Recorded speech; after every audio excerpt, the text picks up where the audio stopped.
ইতালিতে বাড়ছে অভিবাসীদের উপর হামলার ঘটনা। দেশটির রাজধানী রোমে অপ্রত্যাশিত হামলার শিকার হয়েছেন ভারতীয় নাগরিক সহ একজন বাংলাদেশি।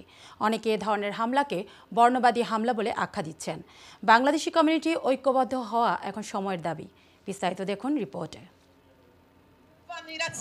ইতালিতে অভিবাসীদের উপর হামলার ঘটনা নতুন নয়।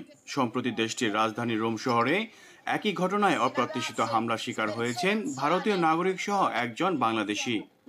এসব ন্যাক্কারজনক ঘটনাকে বর্ণবাদী হামলা বলে আখ্যা দিয়েছেন অনেকে। এবার প্রবাসীদের উপর হামলার প্রতিবাদে নেমেছে ইতালির বামপন্থী জোটের রাজনৈতিক ও মানবাধিকার সংগঠনগুলো, যেখানে অংশগ্রহণ করেছে প্রবাসী বাংলাদেশিরাও। ভারতীয় নাগরিকদের উপর অতর্কিত হামলায় একজন বাংলাদেশি আহত হন। আহত ইতালি প্রবাসী কবির জানান, স্থানীয় উশৃঙ্খল কিছু যুবক সম্পূর্ণ অন্যায়ভাবে আঘাত করে তাকে। ঘটনাটা হয়েছে একদিন আগে রাত্রে 11:30টায়।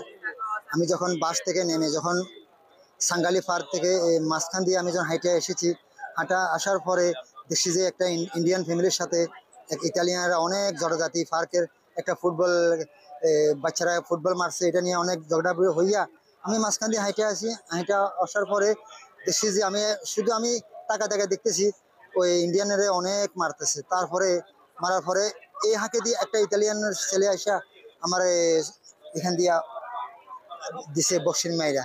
পরে আমি এবারে ক্যারাবিয়ানেরা এবারে কি করছে, আমাকে হসপিটালে নিয়ে গেছে, অনেক হেল্প করছে ক্যারাবিয়ানেরা, এবং কি কেসও করছে ইতালিয়ানদের নামে কেন মারছে।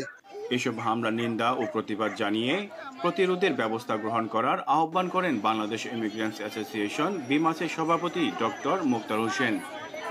তো আমরা অবশ্যই এই ধরনের যে ঘটনাগুলো যাতে ভবিষ্যতে না ঘটে সেজন্য উপযুক্ত পদক্ষেপ নেওয়ার প্রয়োজনীয়তা অনুভব করি।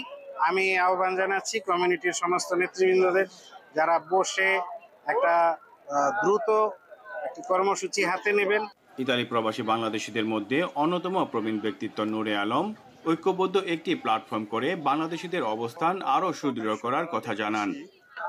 আমাদের উপর বা আমাদের পক্ষে যারা সমর্থন দিয়ে আসছে তাদের উপরও তারা দেখলাম আজকে বেপরোয়া হয়ে আক্রমণ করতেছে। তো আমি একটা কথাই বলবো, আমাদের বিশেষ করে বাংলাদেশ কমিউনিটির প্রতি আমার বিশেষভাবে একটা অনুরোধ রইল, আমরা যদি এইখানে একটা ইউনিটি বা আমাদের শক্ত সংগঠন যদি গড়ে না উঠতে পারে, তাহলে ভবিষ্যৎ আমাদের আরো অনেক ধরনের এই ধরনের অপ্রীতিকর ঘটনা ঘটবে, এটার আমাদের সম্মুখীন হইতে হবে।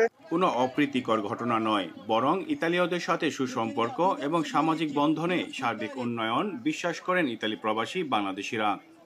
আইওন টিভি নিউজ, রোম, ইতালি।